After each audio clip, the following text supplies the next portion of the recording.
world champion, James Magnussen. Maggie, I'm pumped. Matty, first night at the pool for you. How'd you find it? It was awesome. I loved it. Great atmosphere in there. It's brilliant. Ali versus Fraser, Ariarne Titmus versus Mollie O'Callaghan. Mollie won convincingly. Did it surprise you? It didn't surprise me, Matty. If you remember, I said at the start of the week I was behind Mollie, but then it was the juggernaut of Arnie as the week went, the momentum that kind of swayed me towards her. Mollie always had more tools in the duffel. She's more skillful, she's got more speed, and she's got that turn on the third 50 where we saw it tonight. That's where she pulled away from Mollie and Siobhan Jorge over in lane 6, who did stick with the two girls for quite a way. Mollie, more tools in the duffel. Here, I'll call it now, Matty. Mollie O'Callaghan will go on to be our greatest Olympian in history. Wow. Okay. Can I just ask you something there? You said more skillful. See, for the layman, you know, it's swimming. What do you mean by more skillful? Dive, underwater butterfly kick, and tumble turns. So she's very skillful across those three areas. The reason being she's a 100 freestyler moving up to the 200. You have to be world class in all three of those disciplines in the 100 freestyle to beat any chance. Whereas Ariarne's coming from the 400 down to the 200, where those skills are slightly less consequential. So even she's more skillful than like a Katie Ledecky because she's coming down from longer. But Mollie, we saw it tonight. It was neck and neck. She goes into that third turn. She stays underwater, works that butterfly kick, breaks out half a length in front of Ariarne, and then holds on for the finish. How do you reckon Ariarne feels? I mean, silver medal, fantastic. Picked up the gold, but what do you think? It'd be a bittersweet moment for Ariarne. We know that she's a fierce competitor, and no fierce competitor likes coming second. It was a beautiful moment when Ariarne and Mollie stood on the gold medal dais together and sung the national anthem. But no doubt, when Ariarne lies down tonight and looks at the ceiling, she'll be thinking, what if? Did you see Dean, the coach of both girls? Did you see him in the stands? The Yeah. reaction at the end? It's more subdued than the 400. It's an absolute balancing act for Dean, right? He can't look too excited because he's got one swimmer who just missed out on doing the double-double that Ian Thorpe was unable to do, and now we've seen Ariarne also unable to do that double-double. But then he's got Mollie, wins her first individual gold medal, and I think that was the monkey she needed to get off her back to go on to be our most successful Olympian ever. I predict she'll now win the 100 free individual, they'll win the 4x200 free, and they'll be right thereabouts to win the 4x100 IM, which would end up 5 gold medals at one Olympics for one swimmer. The high expectations, they're going to exceed them. Yeah. Unbelievable. Wow. Well, I tell you what, I caught up with Dawn Fraser before, a very emotional Dawn Fraser. Dawny, here we are again. What did you think of that?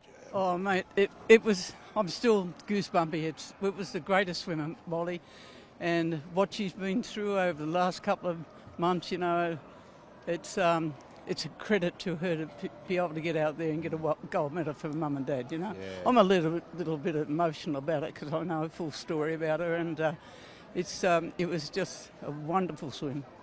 From both girls, you know, I can't take it away from Ariarne, but Mollie's swim tonight was outstanding. Where was it won, Dawn? It was won on the turn in the third lap. She came out very fast and she came out a long way, and she just picked it up and kept on going. There was no fall back in a sprinting, and, you know, 10 metres to go, she just flew. No one was going to catch her. So the girls are meeting expectations, Dawn. Oh, absolutely. No, they're over expectations. Yeah, Matty. right, You know, yeah. It's just unbelievable the way they're doing it. And it's a credit to themselves, but also their coaches have done a magnificent job. But, you know, you got to give it to the girls because once they're in the water, they're on their own. The coach is not there. Good on you, legend. Thanks, Matty. Hey, how's the gas levels going, mate? My heart's pumping like it so at the moment, and I'll have trouble. I might have a red wine before I go to bed tonight. I might have 6. Good on you, Dawny. Yeah. You might have 6, I might have 2. Missile, you seen Dawn that emotional? Look, Matty, probably not since way back when Kate Campbell broke the 100 freestyle record, but understandably so. This swimming program so far has gone exactly to plan for the Australians. We said it depended a lot on Ariarne night 1, she does it. Mollie comes through for the 200 free. We saw Kaylee McEwen tonight in the 100 backstroke. Impressive win in her semi-final.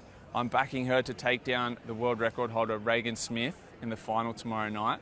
And tomorrow, Matty, the big dogs come out, the muscles flex, the 100 freestyle heats kick off. So we saw the Romanian Popovici win the 200 freestyle tonight. He's going to come down to 100. Kyle would be like a caged lion tonight.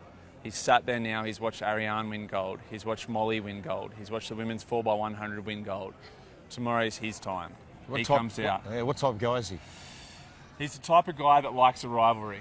Right. He doesn't like to be friends with his competitors. He likes to find rivalries where he can. And he would have been sitting back tonight watching that men's 200 freestyle. Popovici, the Romanian, calls himself the skinny king, chlorine daddy. And I reckon Kyle might find some reasons to pick that apart. Jeez, you could think you'd give yourself a better nickname than that, the Skinny King. Can I just say thank you to the Australian media for calling me missile, because skinny King, I don't know about that. Media for calling me the legend. I tell you what, there's a lot of happy families around. We and 1984 disco dancing champion Crash Craddock caught up with some of the families before. Well, here we are at the spiritual home of the Australian swimming team, parents and family, Corcoran's Irish Pub. And Sharon McEwen, you must love the fact that the parents and families just have that bond that they get together every tour. Absolutely, it's great. It's a great atmosphere. We try and find some sort of pub or a restaurant or whatever, and either before or after the heats or semi-finals or finals, we try and come back and congregate and just celebrate with one another. And Taylor, yourself, you're an Olympian. Is this a good choice? How's the food and wine?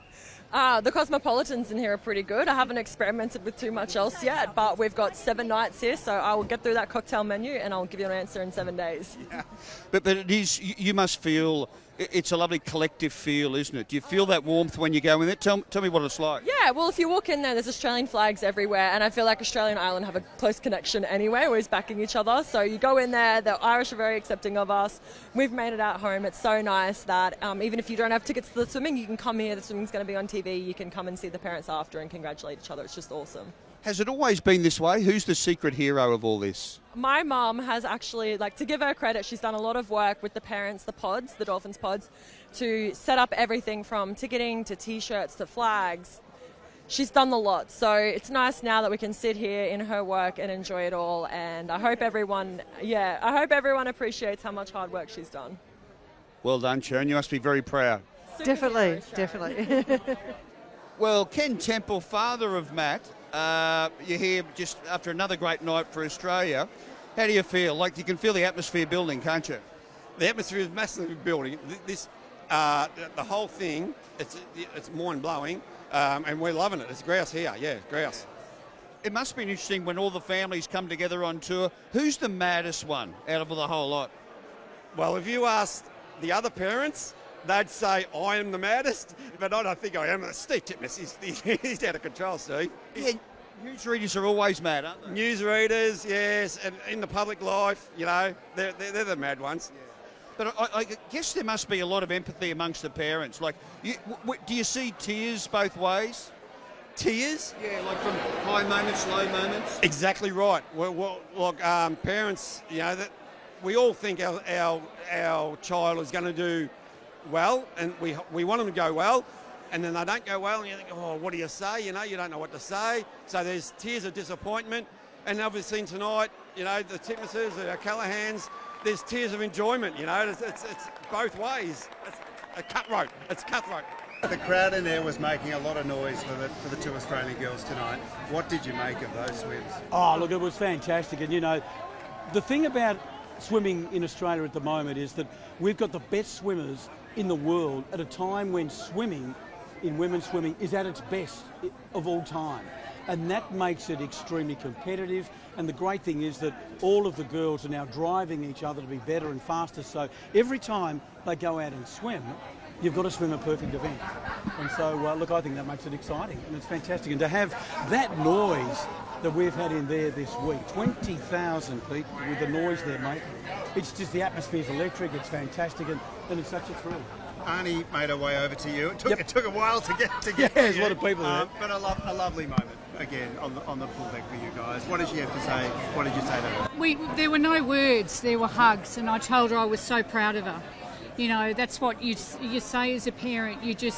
You're inspired by the way that she can handle pressure and how she conducts herself out of the water as well as in the pool. And look, you know, she might have been a bit disappointed with the first 50 in that race. Knowing her, she's her toughest critic.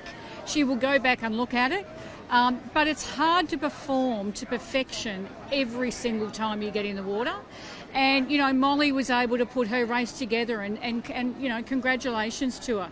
I just think to have two Aussies up there showing the world how good they are in women's 200 freestyle, bring on the 4x2 relay. I haven't seen Mollie for weeks since she's been in France, and since she's been in the village we've had no contact. We just left her alone and let her do her thing. Mollie is very quiet and she just likes to you know, get on with what she needs to do. She had a plan and she executed it, and yeah, we're just so proud of her. What was that moment like? That moment when she came and found you in the crowd, that must have been incredible. It was amazing because I had no contact with Mollie, so yeah, it was pretty special. What did you say to her? I just said to her, enjoy it, like enjoy the moment, Mollie, and you deserved it and you worked really hard for it, and you know, that's all I say. So happy for you. You know, Tony, I mean, there's a chance here that she could take 2 more medals. This is only the beginning. I know, I've got to calm down because tomorrow's the 100 free, and hopefully she goes back and she'll have to calm herself down and get ready for the heats for the 100 free, and then we got relays, but you know, she's a professional and she's got a great team, and she's got Dean Boxall, and she has, not just that, she has all her Australian Dolphins around her, and they just support each other. So. Oh, look at, mate, he loves it, Crash, doesn't he? Doesn't he ever, Matty? Doesn't he ever? I'll tell you what he's going to love. Men's 100 freestyle tomorrow. So we started off the week with the 4x100 freestyle relay. The moment that race finished to the moment they step on the blocks tomorrow for the heats, the posturing begins. You see each other in the marshalling area, you see each other on the bus, you see each other in the dining hall. You're on pool deck and you ask your coach, just read out a slightly faster time so the other guys hear it. Mind games would have been going on all week. These are the big dogs of the swimming pool. These guys will be beating their chest. There's a lot of testosterone. There's a lot of ego at stake. Now, we saw Kyle win the men's 100 freestyle in Rio. He got silver in Tokyo. Can he go one better here and go gold again?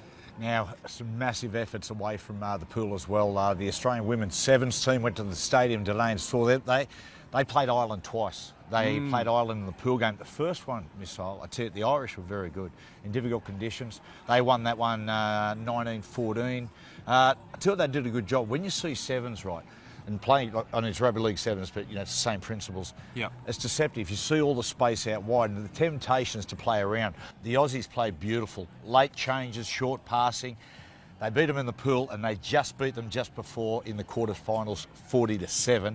They're going to play Canada in the semis. But Canada knocked off France. Obviously, have a strong team, well, but yeah, it's a favourable draw, I reckon, for our Aussie girls. I'll tell you something that really surprised me, because we watched the game. I was with with Brent Reed, and France were outstanding, and so it really surprised me that Canada knocked them over. The other one I got here, mate, there's just been so much that's happened today. Look, Australia's got a rich history in equestrian now today. Oh, you're going to love this, right? Today, Chris Burton, he won silver. What a character. Have a look. Mate, I'm pleased you brought that up. I've been whisked away. I've been taken for a urine sample. I've been taken from press conference to press conference asking the same generic crap. And all I want to do is see my mates and colleagues on the team and my wife and family and have a beer. But I'll catch up, don't worry. And I'm a bit surprised you didn't want to do these interviews tomorrow, because we normally turn up completely hungover and they're the best interviews you ever get. I don't know why you want to hear from a sober eventing guy. Yeah, what a character. Fantastic. Yeah. Wants a beer after that. Yeah. All those achievements and all he wants is a beer. Well, I know Equestrian has a strong history in Australia. Rose is going to be heading out there. Palace of Versailles. What a beautiful backdrop for our equestrian riders. And that rich history, it continues here. Yeah. At the games. Yes.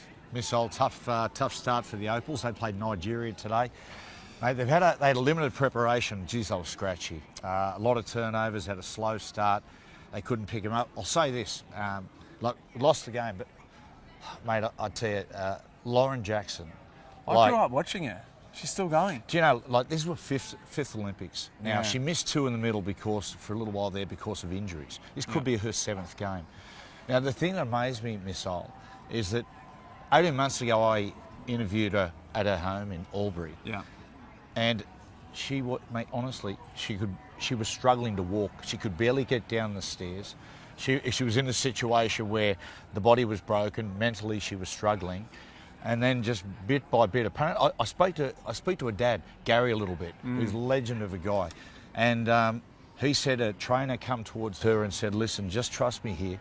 Bit by bit, I can rebuild your body. Playing in the 5th Olympics. What a champion. What an amazing story. Can't wait to watch her the rest of this tournament. I can make him bounce back from that. Now, Harry Garside. We said about this last night. Harry was at a real crossroads, given the fact that he quit the pros to go back and try to win a gold medal. He was knocked off today. He was beaten by a Hungarian. I'll tell you what, the Hungarian could really fight. It was a tough one for Harry. The Hungarian, mate, he was a great mover. He's got a bit of Muglera about him. Strong puncher, good fighter. We spoke about luck of the draw, just on that draw. How do they decide, like, if this Hungarian then goes on to win the gold medal, and Harry could have been potentially fighting for said gold medal, but he just runs into him first round, is that just pure luck? I suppose it is. Yeah, I think it is. What's interesting about Harry, I feel for Harry. Right, Harry's a bloke, and I see this with sport a lot, modern sport. Harry gives so much of himself, Harry Garside. Yeah. He's a bloke that he's always given a lot of himself, and he's speaking a lot about different things. He gives so much of himself to others that I think it costs a little bit of him. Yeah. If you know what I mean? Yep, 100%. You know, there was this great old owner of the LA Raiders, right, when they were winning everything in the 80s. His name was Al Davis, mate, real character. And, you know, when you talk about distractions and giving too much and all the rest of it, his motto was, just win, baby. Yeah, wow. And that's sometimes, it is, isn't it? You can relate to that. So will Harry Garside go back to the pros, get some fight nights going and kick that pro career off? I don't know. I don't know. I was talking to Peter Bedell. He told me that after the fight, Harry was really emotional. He spoke to the media, then turned around and actually collapsed on the ground. Was in tears. So, you know, to quit the pros, come back and try to get that gold medal and miss out again, it's heartbreaking. It's the highs and lows of the Olympics, and it's the really interesting thing about the Olympic Games. You go back to the village, you go back to the Australian rooms, right? So tonight, sitting in the food hall, you've got Mollie O'Callaghan on cloud 9, just won an Olympic gold medal, will probably go on to be one of our best Olympians ever. Sitting next to her, you've got Harry Garside. That's even the job of the Australian Olympic Committee as a whole. How do we balance all these emotions, ride the roller coaster of the week that is an Olympic Games, and continue to get athletes good results regardless of all these crazy distractions going on around them? How'd you handle it? It was tough, Matty. Honestly, it was tough because we had the best example I can give. The first night of the London Olympics, we had the men's 4x1 free and the women's 4x1 free. We missed out on a medal, and we were one of the favourites to win it, and the women won. And so we watched them getting their medals, singing the anthem, and you know you're ecstatic for team members to win, but you're also hurting so much yourself. And then you've got to pick yourself back up and go again. The great thing here for our Aussie swimmers, everything's just going to plan. We're winning the races we need to win. We're getting through the heats and semis. It's all going really smoothly. I think the other thing that was important tonight, Matty, now they say there's not too much of a rivalry. There is. No gold medals in the pool for the American swim team. Yeah, geez, and that's as big breaks as my heart. That's as big as a gold medal for the Australian team, right? Because we've never beaten America on an Olympic medal tally. But two things need to happen for that. We need to win as many golds as we can, but we need other nations to upset America and take some golds off them. Tonight we saw golds from Italy. We saw golds from countries, Romania. Yeah. Countries all around the world that were taking them off the American athletes, medals that they would have been banking on. So this rivalry is at fever pitch heading into day 3 of the swimming. Miss Ol, it's first time like walking with you today in here, and you've got people coming, old rivals, coming up Ryan to you. Lochte. Yeah, how's that feel? It's funny, isn't it? You know, these some of my old sparring partners, some of my old competitors. It's good to see them again. It brings back a lot of memories, but it's also really nice this time around because I'm still swimming a little bit on the side. Yeah, so right, it just reignites that passion for racing again. Yeah. You would have noticed, Matty, in the tension that is built up in a swimming stadium. So just before they say take your marks, it goes deathly silent. Yeah, yeah. And you could cut the air with a knife. The tension in that stadium, the heartbeats of the athlete are almost like, you can almost hear them from the stands. Is that the first time you've been in an Olympic swimming event? Yeah, watching. I mean, I competed a few times. The tension though is crazy, isn't it? What was going through your mind when you stood on the blocks? You're trying to focus back in on process. What's my first stroke going to look like? What's, you know, all those sort of things. But I remember as you stand in that track start position and you're waiting for the take your marks, you just see your hands and it's just nerves and adrenaline just shaking. You go, here we go. Wow. I remember Ryan Lofty, he looked at me and I said, yeah, I'm the Australian shot put champion. And, the other thing, Missile, right, what about this, right? So when you walk in there on a day like this, or a night like this, do you think to yourself, do you get the, I want to be back there doing it? You do? Yeah, straight away. And I think it's just natural as an athlete. You watch, by the time the 100 freestyle and 50 freestyle start going, I'll start thinking, could I beat him? Could I beat him? What do you reckon? Reckon you could? I reckon I could almost go top 10 in that 50 freestyle. That's a little brash, but hey. Yeah, it could. Yeah. Well, it's funny because you're training at the moment, as we know. Yeah. And you find it hard because, surprise, surprise, most of the pools, you know, are taken at the moment. Yeah. So you're actually training in the hotel in a 6-metre pool. Yeah. Tell me how that works. So we've got a 6-metre pool in the hotel. I've got a rubber bungee cord that I've tied to my waist with a belt.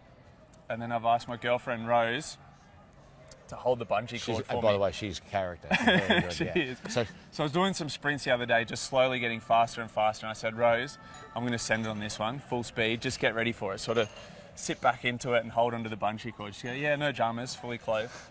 I push off and just take off full speed. The next thing I lurch forward, hear this big splash, and I turn around and Rose has gone flying into the pool. Oh, wow. Wasn't ready. So surely if I'm pulling my girlfriend into the pool, does that mean that's a world record, right? Absolutely. We're on pace. Absolutely. Well, it's been a great night, Missile. I know the Crash is waiting for us. He's at the nightclub now. Let's go and catch up with him. Catch up with the Crash man.